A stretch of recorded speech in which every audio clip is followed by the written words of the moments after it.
Hello, everyone. Tony Costa here from Toronto Apologetics. So glad that you could join us.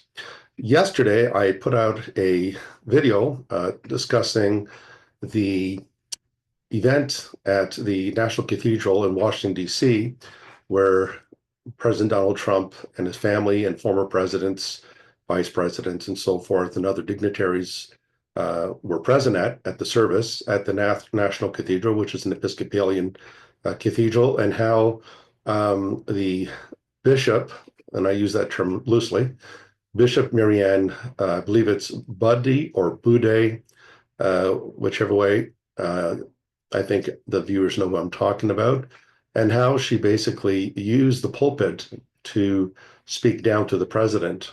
And so you can check my video on that. I'll put a link in the description box to that.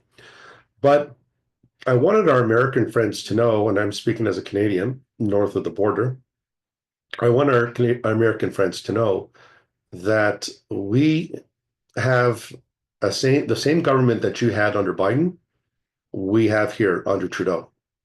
The situation in Canada is extremely uh, terrible. It's perilous. Inflation is up, taxes are up. More Canadians are visiting the food bank than ever before. The price of homes in Toronto, for example, are through the roof. People cannot afford housing. They have allowed illegals into the country, much like occurred under President Biden. They have not only allowed illegals into the country, they put them up. They put them up in hotels. They give them welfare checks. And of course, who pays for all this? Well, it's not the government that pays for this. You need to understand something, folks, if you haven't already. There is no such thing as government money. I'll repeat that again. There is no such thing as government money. All money that the government has is the money of the people that they have garnished by taxation. And I'm not saying taxation is bad, but there is abuse. There's abusive people in government that will tax you beyond the bounds or beyond the limits. Why do you think in the time of Jesus, tax collectors were hated? And why do you think that they were considered lower than the dirt? Well, that's not because necessarily they were working for the Roman Empire, the government, which is partly true. That had a lot to do with it because they were seen as traitors siding with the Roman government against them. But many of these tax collectors would abuse their position and they would place extra costs on people to make a profit, if you will, over the poor. And so you need to understand that there is no such thing as government money. The money they have is the money of the working people. It is the money of the American people. It is the money of the Canadian people. It is the money of the British people, the French, the German, whichever country you're part of. And so what we find in Canada right now is the same situation that you have witnessed over the Biden administration. Canada is much worse as we've had Trudeau just really run this country, morally run this country into the ground. We are more divided than ever. We have never been so divided in our history. And we have a push for group identity politics. Everything is about who do you identify with? What's your sexual orientation? What's your skin color? And it's all based on DEI, of course, diversity, equity, and inclusion, which really is, if you really play the Scrabble game here, it's actually die, D-I-E. It's death. And so what we need to understand here is that when President Trump was elected into office, and again, I'm not saying President Trump is perfect. None of us are perfect. None of us. But one of the first things he did, if you remember, was he said that going forward, there are only two genders that will be recognized, and that is male and female. The fact that you even have to say that, the fact that you even have to say that we're only going to look at two genders, male and female, it shows you the state that we are in the West, that we cannot even understand and accept the fact that for millennia, since the dawn of time, all civilizations have recognized that there are two genders, male and female, man and woman, boys and girls. This has always been recognized. And God is the one who created gender. Who's the creator of gender? It's not society. It's not a social convention. It's not you. You don't decide your gender. Well, who created gender? God did. In Genesis 1, 26 and 27, Genesis 1, verses 26 and 27, God makes the first human pair. He says, let us make the human in our image after our likeness, let them have dominion. And then it says, and so God created them, male and female. He created them in his image, male and female. God created gender. He defines his image as people that are binary, that is, people who are male and female. And that male and female counterpart comes together, and in that union, in the covenant of marriage, life is produced. The image of God is passed on through the human race. And so to argue against this well-established, universal, historical, scientific point, to argue against this fact, this truth, is absolutely astounding. We're at a point now where science itself has to backpedal and bow the knee at the altar of political correctness because scientists are afraid to lose their jobs. Doctors are afraid to lose their jobs. Why are we even having this discussion? Well, it's just a reflection of the days we live in. And so what I wanted to do today is I shared with you a clip of the video of Marianne Budde or Bude, I believe it is, Budde. And I shared that clip. Again, it's in the description box. I want to share with you a clip from a Canadian Minister of Parliament, a Canadian MP. And I want to talk about what he has to say on this topic. And so I'm just going to pull this up and I want us to listen carefully. So this is Canadian Immigration Minister Mark Miller, and he's being asked by the media. The media is questioning him. And one of the things that one of the reporters or journalists is going to ask him is, what does he think about Pierre Poilievre? Pierre Poilievre is the leader of the Conservative Party of Canada, who is leading in the polls right now.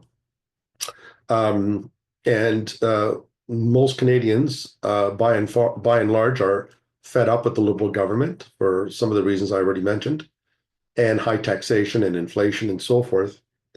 And Pierre Poilievre was asked in an interview what he thought about President Trump's statement that there's only two genders, male and female, to which he said, those are the only genders I know. Do you know of any other genders? All I know is male and female, man and woman. Now, mind you, just to let you know, that the Canadian government, the leader of the Liberal Party, Justin Trudeau, declared that he was stepping down as party leader. And instead of calling an election, a federal election, he went to the Governor General of Canada, who is the representative of the British monarch, the representative of King Charles III, by right in Canada, because Canada is part of the Commonwealth. He goes and asks her to prorogue the Parliament, which basically means to pause the Parliament. Well, if the Parliament is paused, then you can't pass any bills. It's like shutting down the Congress of the U.S. You can't pass any bills. You can't debate any bills. You can't debate anything. And so essentially what Justin Trudeau did was gave himself an extended holiday with his party members. So this is just to let our American neighbors know this is what we've been going through for years since Trudeau's been in power. And so you'll kind of get an idea of why Canada is in the state it is and why it is oppressive in many respects. People think they have rights, but the government acts in a very communist way. It invades your privacy. If you remember the whole saga of the trucker convoy, where the government was freezing people's bank accounts if they supported the trucker convoys. When has the government ever done that? Calling it the Emergency Act and freezing the accounts of Canadian citizens who need those funds, who they worked for. They've earned those funds to pay their mortgage, to feed their children, to support themselves, and so forth. So the government not only takes your money, they freeze your money. Just think about that. They take your money and then they freeze your money. I would say it's pretty mafia style, mafioso. So let's take a listen to this interview, and I'm going to pause when necessary and make some comments. The volume is a little low, but when Mr. Mark Miller speaks, you'll be able to hear him. No, I mean, look, we're obviously my heart goes out to the gay community and the trans community in the U.S. right now. My heart goes out to the gay community and the trans community in the U.S. But I don't understand what the problem is here. What is the problem? Uh, are their rights being violated? Are there basic constitutional rights being violated? A constitution, incidentally, which is, and I say this as a Canadian, the US Constitution is probably the greatest constitution in the whole world. Much superior to the Charter of Rights and Freedoms in Canada, much superior to the Constitution of Great Britain and the United Kingdom. It is the greatest masterpiece in terms of legislation, of constitutional law. And so under that Constitution, everyone is to be treated equally because they get their rights, by the way. Their inalienable rights come from their creator, not from the government, not from the majority, not from you. Your rights come from God. But the former administration didn't think so. And they didn't seem to care. And so what this fellow is basically saying is, well, what Trump said, saying there's only male and female, I feel bad for the gay community. Why? Well, what is? Are you saying are you saying that male and female are no longer apply in a certain community? I mean, I've never understood the fact that when they take young children and they chop off body parts, how is it that genitals do not affirm gender according to this group, but by cutting them off, it affirms it? And so you're born in a male body and you chop off the male genitals because I don't believe there's nothing called male and female, but then you chop them off so that you could transition to a female. So if gender or genitalia does not determine gender, how does removing genitalia affirm it? So again, what you see here, folks, what you hear here, this is an appeal to emotion. He's trying to use emotion here to attack the president of the United States, which is low. Now they're going through a difficult time. As I'd mentioned, it's a stretch to create a whole new category of people that would be considered asylum seekers or refugees, and that's just reality. Let me just back that up again, folks. Reality. Asylum seekers or refugees. All right, let me do this again. As I'd mentioned, it's a stretch to create a whole new category of people that would be considered asylum seekers or refugees. A new category of people that would be considered refugees and asylum seekers. Well, I don't think President Trump. I apologize, folks, if the volume is not audible enough on your end. But President Trump is not talking about valid, genuine refugees and asylum seekers. There's something called law, there's something called ports of entry in the United States, where if people want to come in legally, they're free to do so, but they have to go through the legal process. What President Trump is referring to is illegal aliens, false refugees, false asylum seekers who are not truly refugees, who really don't want asylum. And so there is this clearly they're poisoning the well here. They're poisoning the well by making it sound like President Trump is just this is just a blanket statement that he made against all. No, that's not what he said. This is why Canada's in trouble, folks. We've got people coming in here. They let them right in through the door. I'm a child. I'm a son of immigrants, as many who are watching probably are as well.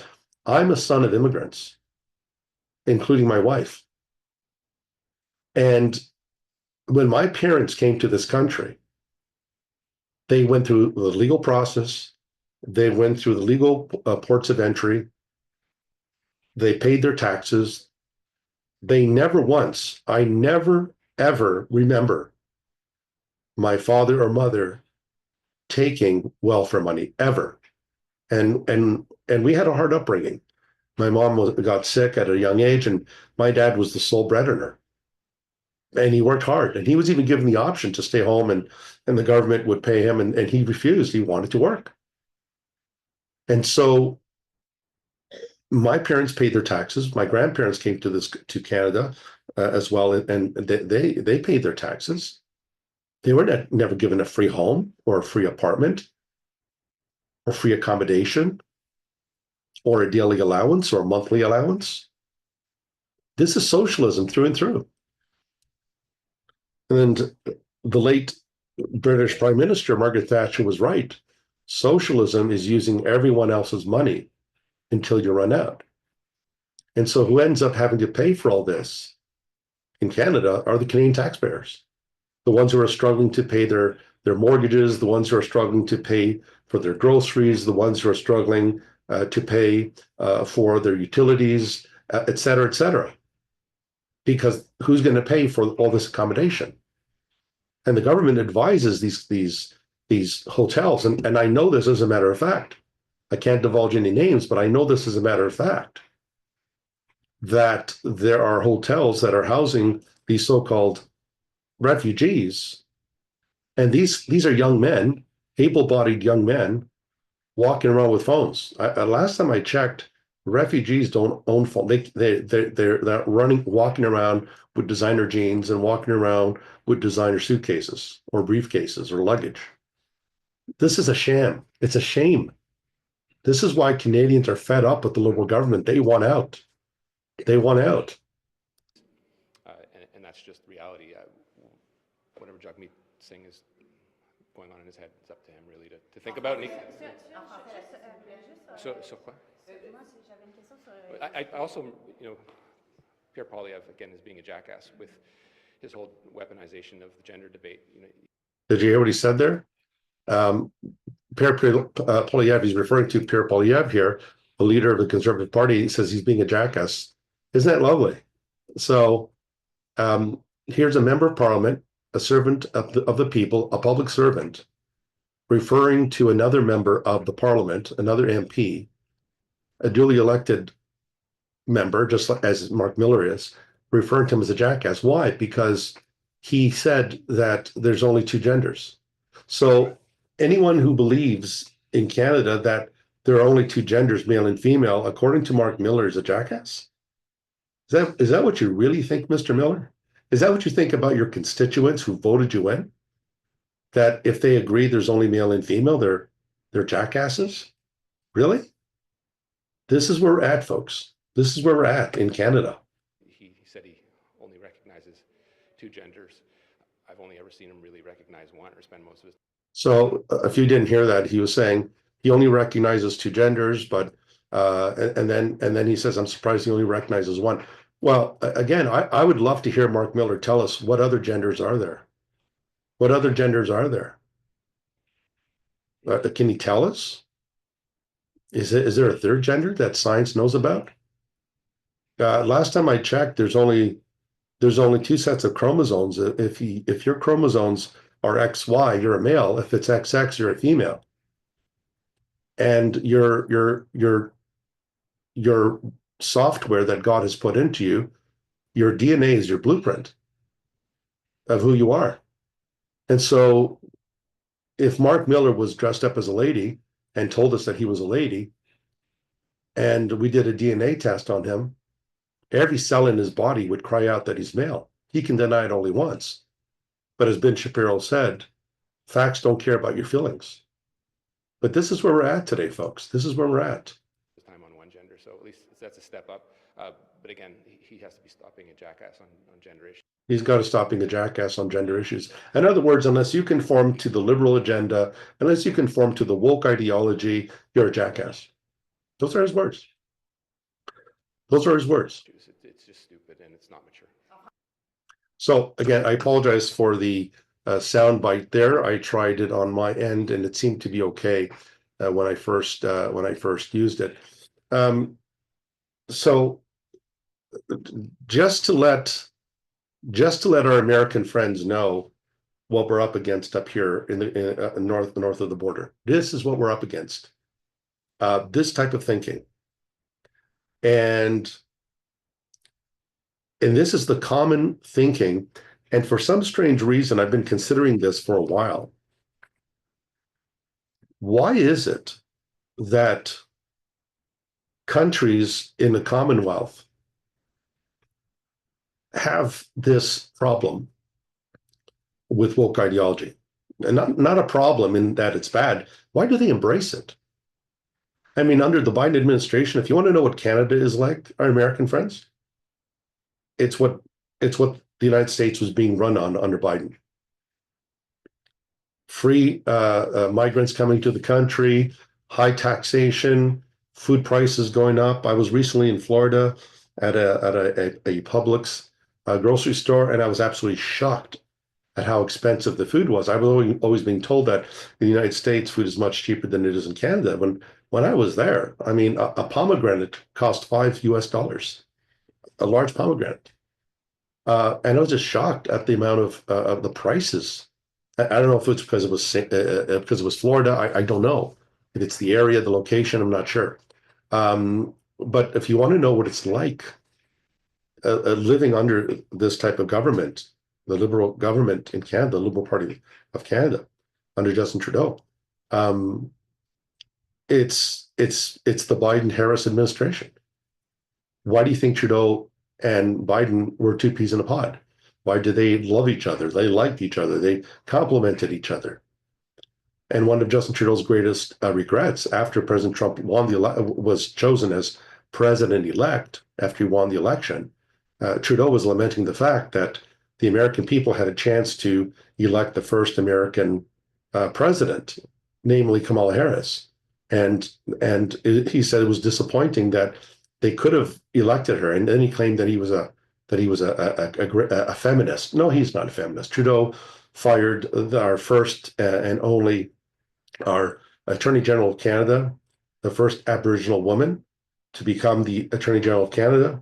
He fired her because she would not bend the knee to one of the scandals he was trying to protect with SNC-Lavalin. There's other women, Jane Philpott and others in his party, and including Chrystia Freeland. There are people in his party, women that he got rid of, that just didn't toe the party line. And so he comes across as being this noble character. He's none of the sort. He loathes our history. He loathes the British Foundation of Canada. He loathes the West. And so why is it? Why is it that Canada has this problem? New Zealand has this problem. Australia has this problem. England is in tatters. England is in trouble. The United Kingdom's in trouble.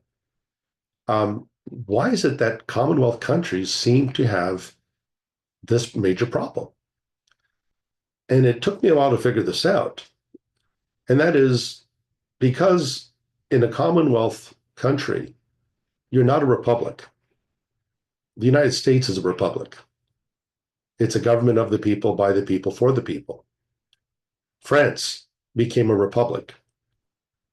And of course, what do they have in common? Well, they were under the monarchy. France was under the French monarchy, and the French Revolution, 1789, the French Revolution abolished the monarchy. And of course, in the United States, with the Declaration of Independence, 1776, they they departed, they separated from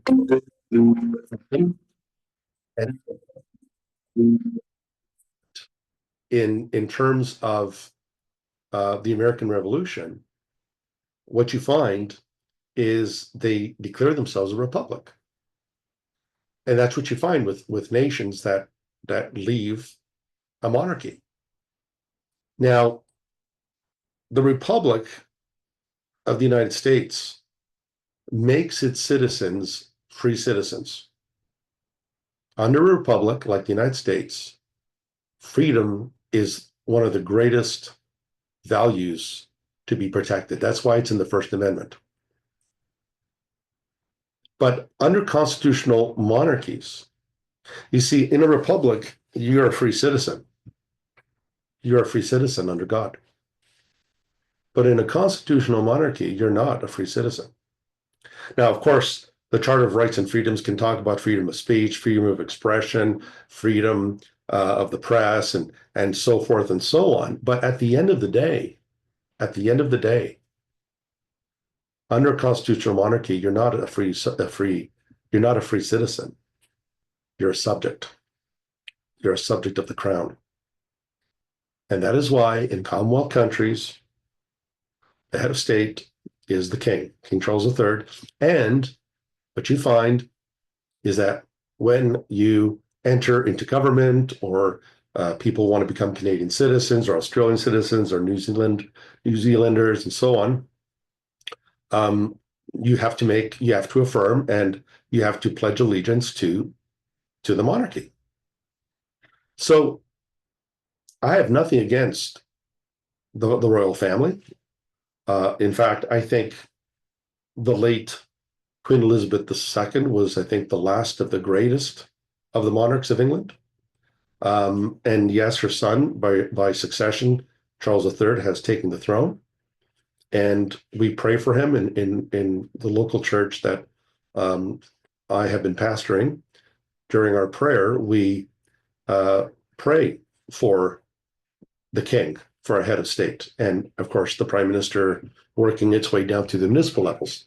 But when you are under a constitutional monarchy, the form of government is different. It's parliamentarian, and everything has to be, bills need to be passed in the name of the monarch.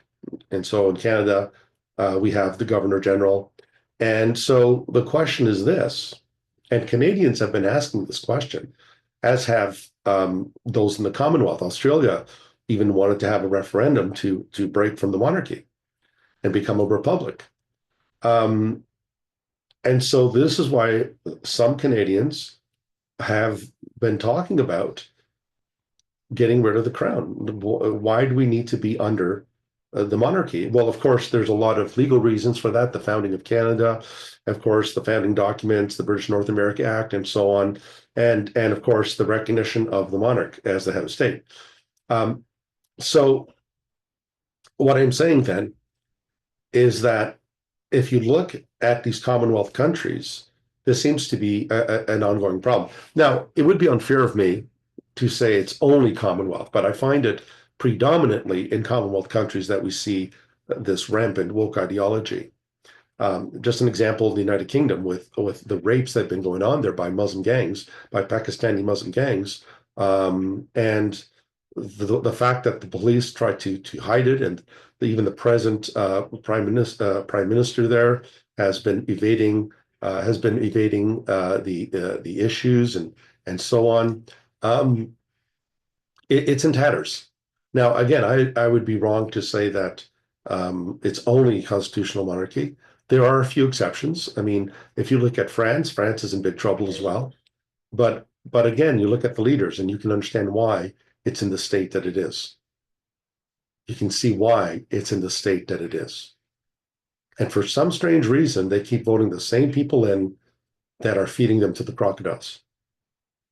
And so I just wanted to share this with you and just to show our American friends why we are in the place that we are today. A lot of what I just said, by the way, folks, a lot of what I've just discussed, I mentioned in my new book, No King But Christ, The Collapse and Bankruptcy of Secular Worldviews. And so this book is available now on Amazon. There's a description there's a link, an Amazon link to the book in the description box. This gray bar, by the way, this is just a print copy. That's why you see a gray bar there. So the book is now available for purchase on Amazon, anywhere you are in the world. You can access it on the internet. So once again, folks, just like to encourage you, if you've not done so already, to subscribe to Eternal Apologetics, to like the video, and to share the video as well. So thanks again, and we'll see you guys soon. Take care, and God bless.